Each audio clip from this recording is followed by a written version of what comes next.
ठिकाना पाइली दिने पेलु बेला दुका प्रवाळायची पेलु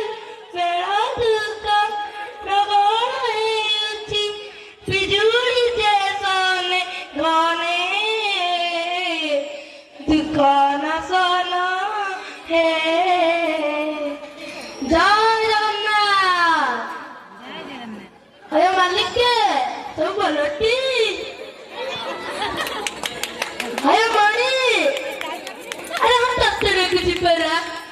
अब माता कला टेकिले तो पटकन बेग मोडायची अरे शाळा कोटे अरे आटे सुन घरे घरे कुणिया नानी घुमोची अरे तो घर देखिबा को छुट्टी कौन कहलु लंबा लाइन आ गोल देखि डर लगुची आ लंबा लाइन आ गोली जगह पकरे होबनी आ कोन तो बारी पटे होबो हो छाड़ दे कथा टिके रह होय रे मत ना अरे गोटी कोड़ी नगर पान भागिलु आ लोपंग गुजराती ओळे तो मारे की गोट चैंपियन मार के पानट रखी पटा हां तू तारा जगह दर्शन करिबु अरे थोड़ी अन्ना तो गळू कौन मिलिबो घरे घरे कुणिया नानी घुमौची सुन तते जगह दर्शन करिबी भोग लगेबी अपड़ा खुआइबी हेलो मणि पावना टिके मोटा लागिबो कौन कहलु मोटा माने केते तो को बेतलु करे आ मांडियाटा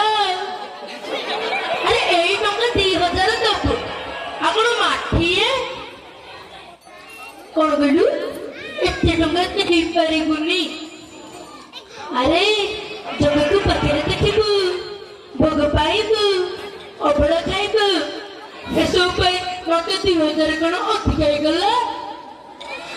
आ जे चल मोड़ी 5000 टंका फोपड़ी दे संता अटिक रह अरे महाभद्र अरे कौन लग रे अरे दे तो थोमना को दिन ना दे बुकु एमती तो गंडाली तो काजे ओका दौती को गुण गाउती को हारे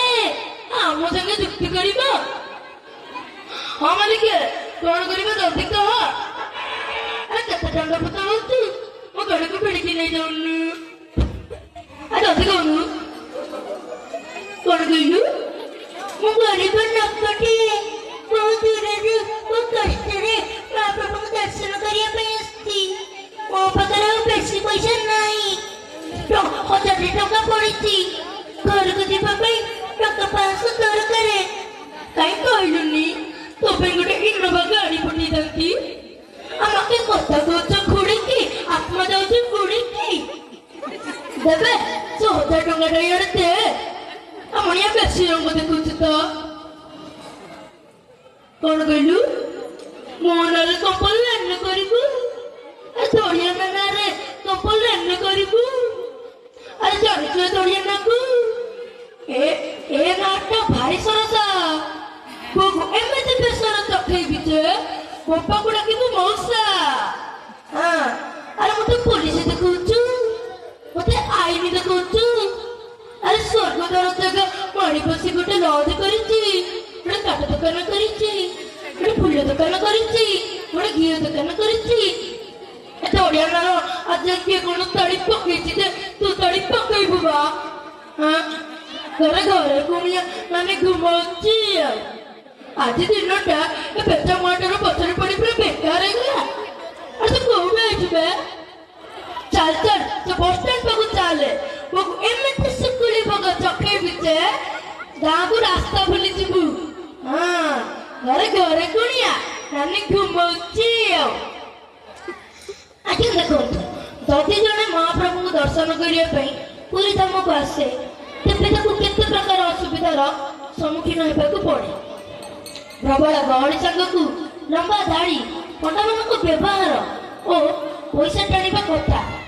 एसबू द्वारा भक्त मान मन में अशांति ଓ ହିନ୍ଦୁ ଧର୍ମକୁ ନେଇ ଘୃଣା କରିବା ପାଇଁ